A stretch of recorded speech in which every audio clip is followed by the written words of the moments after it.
আসসালামু আলাইকুম, welcome back to my YouTube channel M&S kitchen. আমি সোহানা নূর দোলন। আজকে খুবই মিনিমাল একটা রেসিপি নিয়ে আপনাদের সামনে হাজির হয়েছি। সরাসরি রেসিপিতে চলে যাই। আমি একটা প্যানে সামান্য একটু সরিষার তেল দিয়ে কয়েকটা শুকনো মরিচ খুব ভালোভাবে টেলে নিচ্ছি বা ভেজে নিচ্ছি। খুব বেশি ভেজে নেওয়ার দরকার নেই। যার ঝাল খেতে একটু বেশি পছন্দ হবে সে একটু বেশি পরিমাণে দেবে। আবার ১ টেবিল চামচের মতো দিয়ে দিলাম সরিষার তেল এবং রসুনের কোয়া দিয়ে দিলাম।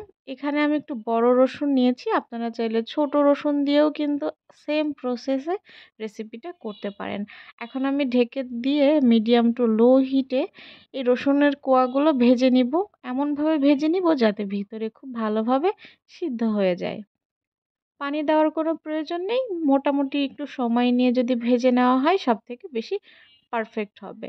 এই যে আমার রসুনগুলো একদম পারফেক্টলি কুকড হয়ে গেছে। এখন আমি এগুলো একটা পাত্রে উঠিয়ে নিব।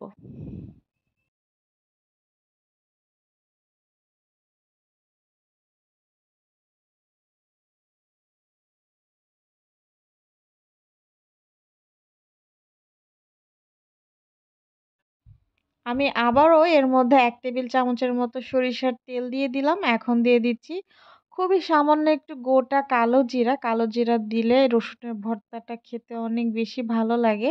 খুব বেশি ভেজে নিব না। এরপরে দিয়ে দিব পেঁয়াজ কুচি।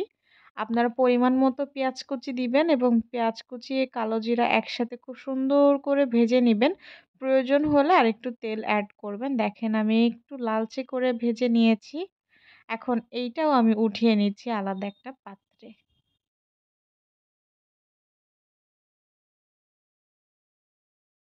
বাটাবাটির ঝামেলা ছাড়াই আসলে আমি হাত দিয়েই এই ভর্তাটা করে নিব। একটু লবণ দিয়ে শুকনো মরিচটা খুব ভালোভাবে ম্যাশ করে নিলাম। ভালোভাবে মেখে নিব। দেখেন আমি হাত দিয়েই রসুনের কোয়াগুলো কিন্তু থেতো করে নিতে পারছি। এখানে ব্লেন্ডারও লাগছে না, আবার শিলপাটাতেও বেটে নিতে হচ্ছে না।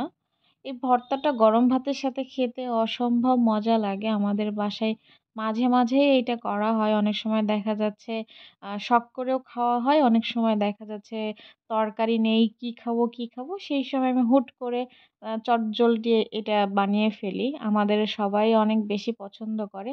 ঝাল লবণটা অবশ্যই চেক করে নিতে হবে। পছন্দ মতো দিবেন। আই হোপ সো আজকের এই রেসিপিটা আপনাদের খুবই ভালো লেগেছে। এত শর্ট টাইমে এর থেকে আসলে মজাদার রেসিপি আর করা যায় না। আমার চ্যানেলটা সাবস্ক্রাইব করে পাশে থাকা বেল আইকনটি ক্লিক করবেন। আল্লাহ হাফেজ।